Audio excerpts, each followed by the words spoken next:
Hello. Yeah. Do you know what a banana is? A banana is this slightly curved, phallic fruit, or a berry. I'm still not sure which one. Might be both. That is yellow on the outside and it's got white in it. It is just chock full of carbs right before a workout. I'm sure most of you have seen a banana or eaten one before, unless you live somewhere pre-globalization of shipping, in which case congratulations on discovering what YouTube is. But I'm not just talking about bananas, I'm talking about whitewashed Asians like myself. Banana. Yellow on the outside, pretty much white on the inside. I, for one, though, am a proud banana. I'm very proud of who I am, even though some people might think that's weird that I'm proud to be a banana. I'm a 1.5 generation immigrant, whatever that means, right? My parents moved to New Zealand when I was in my preteen years, and we've lived in New Zealand ever since. So, more than 2/3 of my life at this point. I must admit that I never really quite fit in back in Korea, and that's one of the major reasons that my parents just decided that we should move here. Because they didn't think I would really survive the academic rigors of growing up in Korean system. Now, when I first got to New Zealand, I didn't speak a lick of English. Heck, I hated learning English so much back in Korea that I didn't even know the alphabets. And as you can imagine, this kind of backfires on you when you go and try and live in a country that's full of English-speaking people. And if you didn't know, New Zealand is a predominantly English-speaking language country.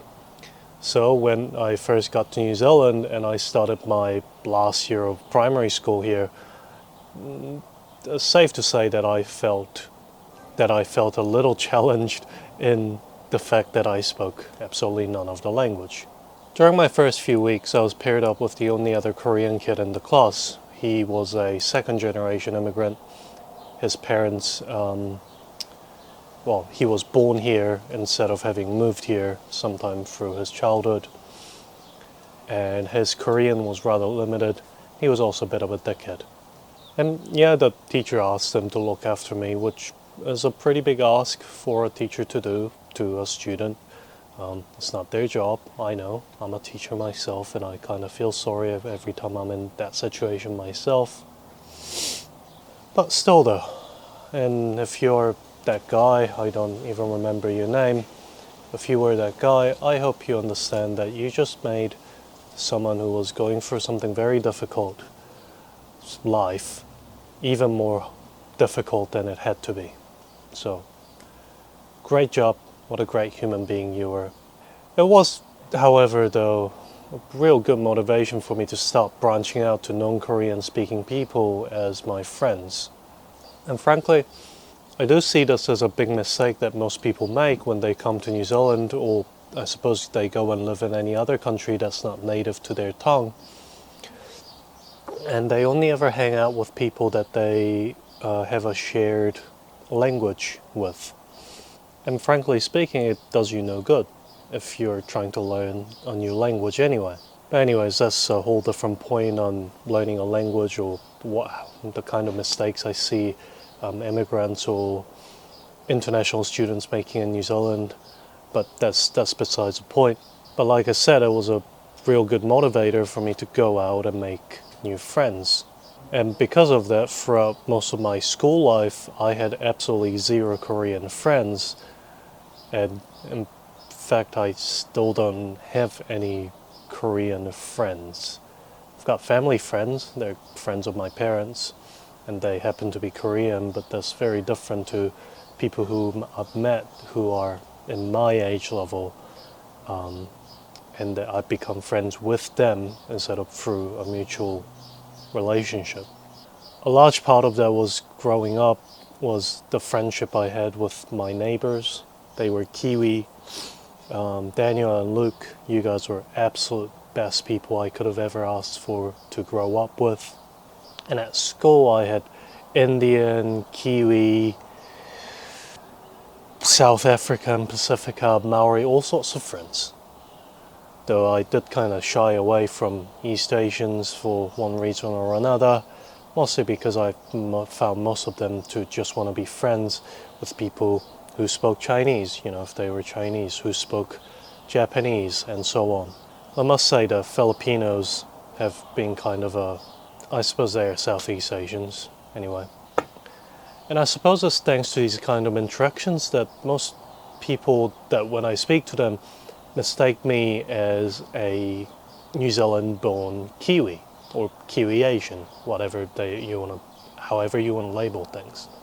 So what does that all mean as someone who identifies as a banana, I suppose? I've never really said that out loud to anyone, but I know for a fact I'm a really whitewashed person. Well, like I said, banana is typically used as a slur. It denotes someone who's yellow on the outside, sorry, I finished banana, and white on the inside. It's not very white anymore. I bought this banana like a week ago and it's been very hot.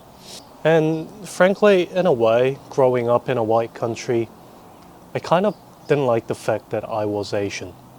And growing up in this land of white bread and white picket fences, I kind of thought, oh man, I gotta fit a certain mold, right? Be a certain kind of human being.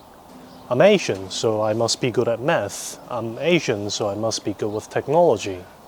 And to that extent, in some ways, I kind of resented the fact that I was Asian.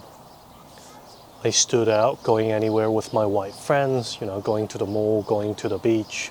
I have to be the first person to approach others so they know I speak English. At least that's how I feel, especially when I go into, even now, going into the rural side of New Zealand. And some people look at me like, oh my god, that guy speaks English. Never seen an Asian guy speak English. Or that's how I felt, anyway, right? So in a twisted way, I kind of wished I wasn't Asian. But you can wish all you want. The mirror will never lie to you. And during this time, I took pride in the way that people used to ask me, oh, are you born in New Zealand? Oh, your English is so perfect. Do you even speak any Korean? And it maybe is perhaps the idea of not being like the other Asians, or that idea of it, have made me build this weird personality that I have now. And then this is the part where the proud part of I'm proud of being a banana comes in. In my late teens, in my 20s, I became interested in my heritage. It's not something I've really cared about before. I learned about the struggles of my people. I learned about the struggles of the little peninsula that I came off of, and all the marvelous accomplishments all my ancestors had done before me. In learning that, in separating my story from the people that were around me, I became more okay with not fitting in. And then I became okay, and through that I really began to enjoy my own company, which is not something I've done before. And me enjoying my own company is something that I still do, and is actually the biggest trait of myself that I will say that I'm most proud of. Then I started making friends with people who stopped seeing me as, an Asian person, but rather saw me as a collection of experiences and knowledge that I brought with me. And in a way, I suppose I found and come to terms with my identity, that I kind of accept that I'll always be Asian, but it's not the part that defines me.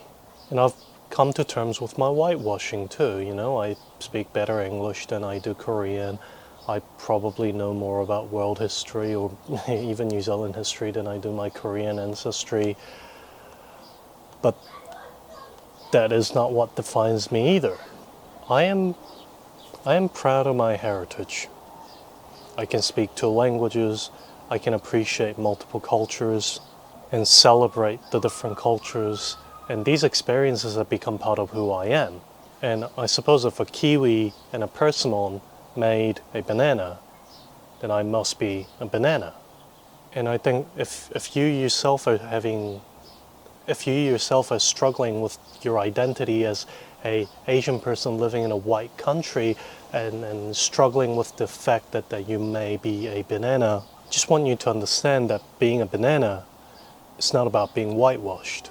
It's about celebrating and embracing and celebrating the fusion of cultures. It's about embracing and celebrating the fusion of cultures and experiences that form your identity. It's about being proud of who you are.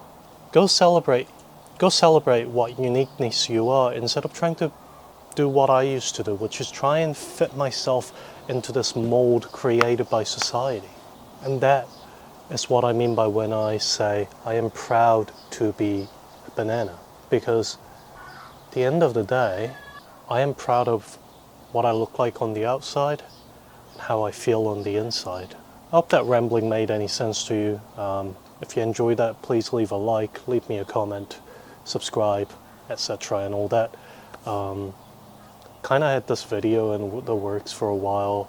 It's 2024 now. Happy New Year. I hope that meant something to people. In my head now, then now I've recorded it, it sounds very rambly, and now I'm rambling again. Anyway, have a great 2024 everyone. I'll come back at you with my usual more travel-y videos again soon. Peace. Wait, no, peace.